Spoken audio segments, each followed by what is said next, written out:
Big TV భక్తి సమాచారం WhatsApp ఛానల్లో జాయిన్ అవ్వండి. అన్ని విశేషాలు ఎప్పటికప్పుడు తెలుసుకోండి.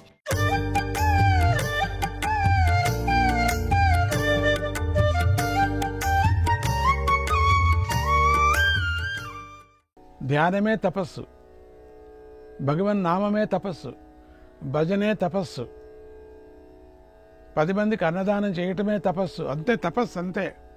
భాగవత పురాణాన్ని వినటమే తపస్సు. తపస్సు అంటే ఏదో అడవిలో వెళ్ళి కూర్చొని ముక్కంతా మూసుకొని రుద్రాక్షులంతా మెడకు వేసుకొని పక్కలో టిఫిన్ క్యారియర్ పెట్టుకొని తింటూ అది తపస్సు కాదు. అది మధ్య మధ్యలో కాఫీ తాగుతూ అది కాదు తపస్సు.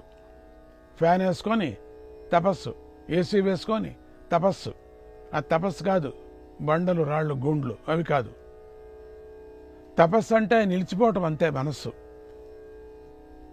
అన్నీ మర్చిపోవటం. ఏదైనా ఒక ఉపాసన చేస్తుంటే ఆ ఉపాసన మీదే ఉండాలి, అంతే. ఓం నమో నారాయణాయ, ఓం, అంతే.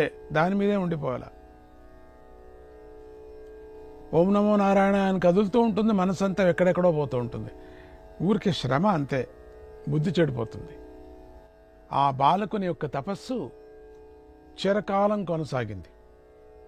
ఒకనాడు విశ్వేశ్వరుడు ప్రత్యక్షమై కుర్రవాణ్ణి ఓదార్చి ఇలా బోధించాడు. విశ్వేశ్వరుడే కనపడ్డాడు. నాయనా, లోకంలో ధర్మ వ్యవస్థ ఒకటి ఉంది. అది నేను నిర్మించిందే. ఇదిగాక లోకోత్తర కార్యాల కోసం ఉత్తమ జీవులు జన్మిస్తూ ఉంటారు. ఇదొక ధర్మ మార్గం అని చెప్పేసి ఒకటి ఉంది, ఒక నియమం ఉన్నది. ఆ నియమాన్ని నేనే పెట్టింది. శివుడు అంటున్నాడు, నేనే పెట్టింది. కానీ ఆ నియమం ఉల్లంఘించి ఒక్కొక్కరు పుడుతూ ఉంటారు లోక కళ్యాణానికోసమని. వాళ్ళ మార్గం విచిత్రంగా ఉంటుంది. మామూలుగా జనంలాగా ఉండదు. ఒక విశేషంగా, ఒక విచిత్రంగా ఉంటుంది. అనుమానం వచ్చే మాదిరిగా ఉంటుంది మహాత్ముల యొక్క జీవితం. వాళ్ళు మాట్లాడేది, వాళ్ళు చేయదలుచుకున్న పనులు, ఇవన్నీ కూడా అనుమానం వస్తూ ఉంటుంది. కానీ లోకహితం దాంట్లో ఉంటుంది ఎప్పటికీ. దాన్ని యోచన చేసి చూస్తే లోపల నిజమైనటువంటి సత్యం దాగి ఉంటుంది. అది తెలుసుకోలేరు చాలామంది.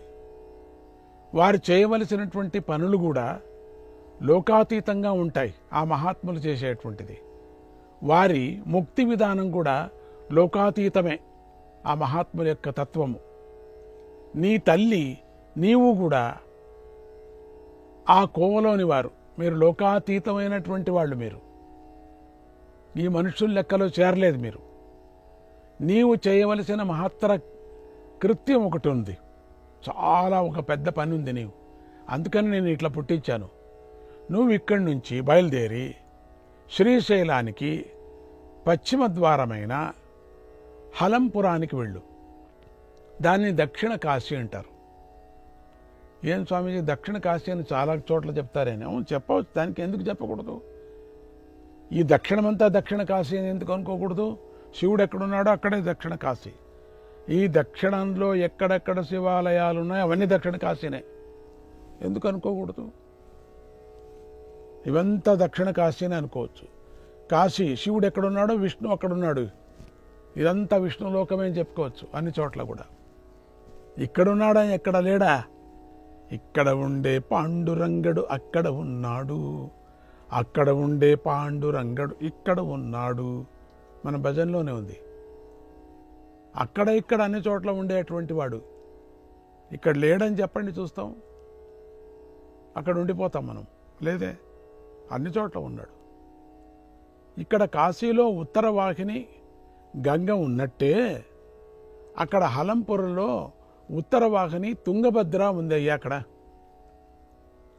ఇక్కడ కాశీకి అటు ఇటు వరణ, అసి నదులు ఉన్నట్లే అక్కడ హలంపురానికి అటు ఇటు వేదవతి, నాగావళి నదులు ఉన్నాయి. ఇక్కడ కాశీకి దగ్గరలో త్రివేణి సంగమం ఉన్నట్టే అక్కడ తుంగభద్ర కృష్ణా సంగమం ఉంది. తుంగభద్ర కృష్ణ. ఇక్కడ 18 తీర్థాలు, 64 స్నానఘట్టాలు ఉన్నట్లే అక్కడ కూడా ఉన్నాయి. ఇక్కడ నేను విశాలాక్షిదేవి ఉన్నట్లే అక్కడ బాలబ్రహ్మేశ్వరుడు జోగులాంబ ఉన్నారు. ఈ జోగులాంబ అనాది శక్తి పీఠాల్లో ఒకటి. కాశీలో లాగానే తుంగభద్రా నదీ తీరంలో అనాదిగా మహర్షులు కోటిలింగాలను ప్రతిష్ఠించారు. అక్కడ నేను అక్కడ బాలబ్రహ్మేశ్వరుడిగా అవతరించటానికి ఒక కథ జరిగింది. చూడయ్యా, నీకు అర్థమవుతున్నదా? ఒకప్పుడు బ్రహ్మకి సృష్టి చేసే శక్తి తగ్గిపోయింది. ఇది నాటకం ఇదంతా కూడా. అందువల్ల ఆయన నన్ను గూర్చి జోగులాంబ సన్నిధిలో తపస్సు చేశాడు. నేనప్పుడు ఆయనకు ఒక బాల బ్రహ్మచారి రూపంలో దర్శనమిచ్చాను. ఆయన నన్ను గుర్తుపట్టి వెంటనే శివస్వరూపంగా ఆరాధించాడు, శివస్వరూపంగా. అందువల్ల అక్కడి నా మూర్తిని మునులందరూ కూడా బాలబ్రహ్మేశ్వరుడు అని పిలిచారు. ఇలా కొన్ని యుగాలు గడిచింది. జమదగ్ని మహర్షి జన్మించాడు అక్కడ నా అంశతో. ఆయన జోగులాంబ అంశతో జన్మించిన రేణుకాదేవిని వివాహమాడి హలంపురంలో నా సన్నిధిలో తపస్సు చేస్తూ ఉండేవాడు. మహాపతివ్రత అయినటువంటి రేణుకాదేవి రోజు తుంగభద్రలో స్నానం చేసి అక్కడి ఇసుకతో కుండ చేసి దానితో నీళ్లు తెచ్చి పతిసేవ చేసేది. చాలా ఏళ్లు జరిగాక ఒకరోజున రేణుకాదేవి నదిలో స్నానం చేస్తూ ఉండగా ఒక గంధర్వ దంపతులు జలక్రియలాడుతూ ఉండటం ఆమె కంటపడింది.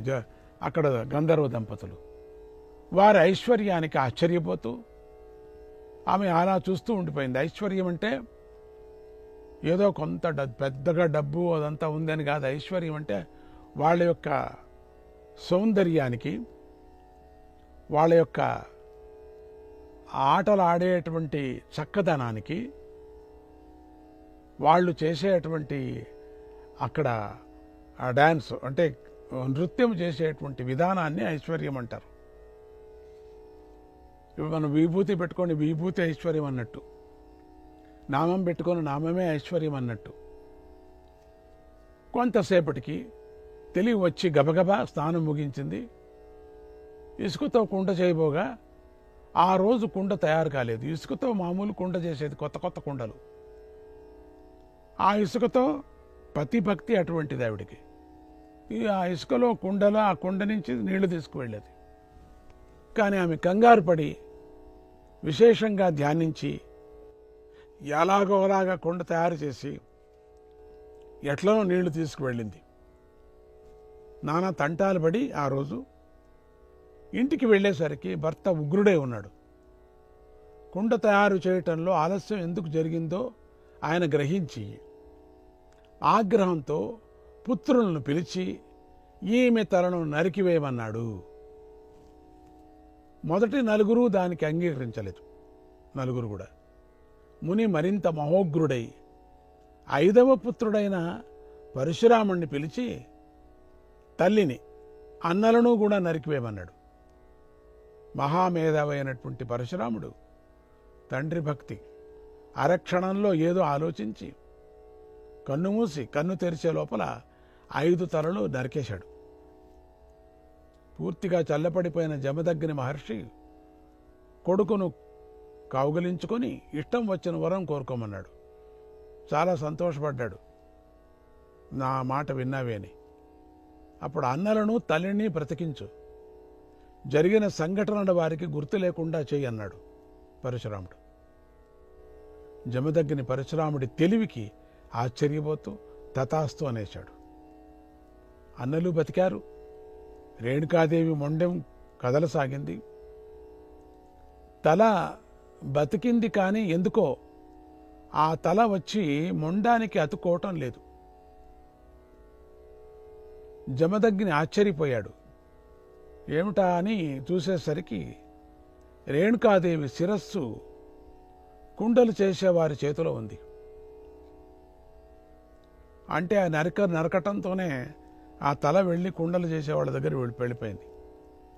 వారు అంతకుముందు నుంచే ఆమెను తమకు మాతృమూర్తిగా భావిస్తున్నారు. అప్పుడే కనుక తెగిన రేణుకాదేవి తల వారి చేతిలో పడింది. మళ్ళీ బ్రతికినా సరే ఆ తల ఇక వెనక్కి రావటం లేదు, అక్కడే ఉండిపోయింది.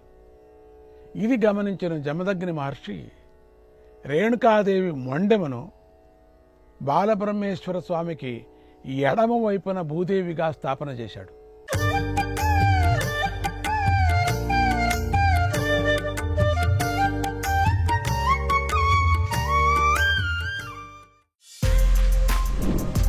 For more videos like this, subscribe Big TV channel.